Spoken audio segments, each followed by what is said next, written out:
Barcelona, Atletico Bilbao. Tento zápas skončil prekvapilo, že 4-0. A áno, už v 4. minúte zasiahol Lewandowski Robert. Potom na konci prvého polčasu zasiahol Torres a Lamine Yamal dal asistenciu. Potom López dal hneď gól na začiatku druhého polčasu a o nejakých 6 minút sa stalo to, že Skanket z Bilbao dostal červenú kartu za faul na hráča Barcelony. A 90. minúty je zase na konci Torres, Lamine Yamal to tam dali.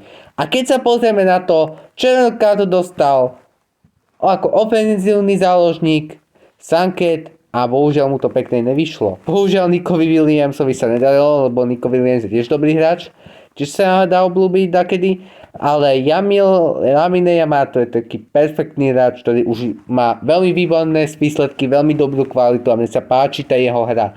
A pomohol Torresovým krásnym 2 gólom.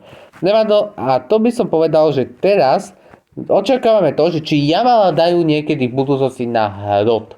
Ja by som si to strašne prial, nechcem sa poviem pravdu, ja by som to strašne prial, ale myslím si, že ako funkcia medzi Torresom a Lamine Yamalom, to je veľmi dobrá funkcia, túto by Barcelona mala využívať veľmi pravidelne.